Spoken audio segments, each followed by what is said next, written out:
Ron. How's preseason camp been going, getting the guys back together? It's been going very well.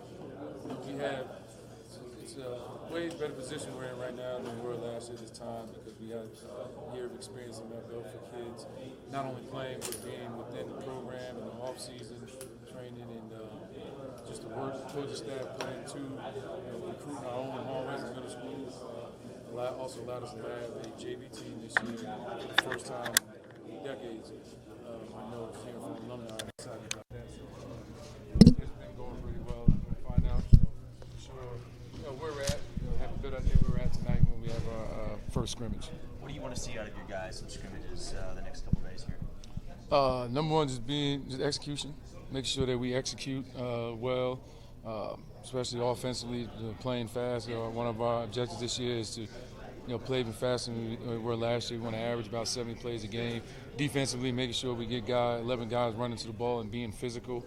And that's the main thing. And I think we have those pieces, and we have those pieces this year. And like I said, we're in a better place to do it. At this time last year, we didn't even get to hit at all until our first scrimmage because of the weather and everything. So we made the adjustments this year. Had a couple of practices at night, and we've got to see what we didn't get to see last year before going into our first scrimmage, so we could be prepared for that. So. Coach, who's some guys that really stood out in practice so far? Landon Barnes has been having very good camp so far. He will be a starting quarterback this year. Brandon is going to be a starting running back. Brandon's always going to be good. He's been tough. And we got some guys that one of our fastest guys on the team, been playing as a sophomore this year, is Tyrell Foskey. He's been having a really good camp. So you see a lot of him this year. And then we got, what also helps a lot, we have about three starters from our basketball team that are playing football now. And that'll continue to get better, and will do a lot to help us this season.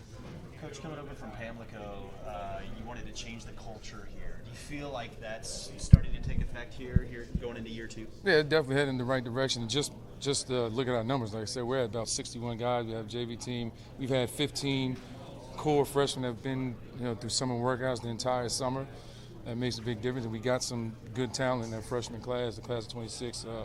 Very young guy coming up that I think is going to be really good for us at quarterback in the future, in the years to come. So. I know you try not to buy too much into the preseason poll, but what is your thoughts on being picked 6 in the conference right now? It was expected. They only go by what they experienced and what they experienced last year and what they seen last year and what they think they know.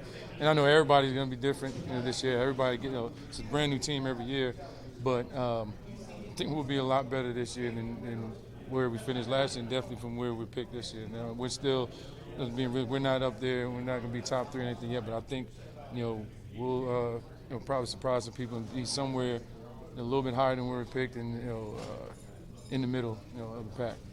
How much does that experience last year play into how you're coaching them up in camp this year? It's a whole lot. We was able to go because we had a full spring now. Like I said, off season. And when we hit camp, we was able to go like it just wasn't anything brand new. And also, as a staff, looking at and evaluating our last season, I don't say we dumped it out. I think we did too much too early and got a little bit outside of our identity offensively. Made the necessary changes we needed to on defense. But the experience that now we have having a JV team too, we don't have to have guys playing varsity that wouldn't have no business playing varsity at that time. Now having JV, they're getting that experience in practice with each other, and then not being thrown into the fire. So the guys that were last year, it took up bumps and bruises, but they're better for it this year. So that's the biggest difference it makes, is just having that whole year and then having the numbers that we need, and helps in practice too. Like, this is one of the first times in practice where I got to go back to our practice film. I ask coaches about what certain kids did in practice. We have so many kids I literally sometimes just don't see them during practice. So. Good problems to have. Absolutely. You guys good?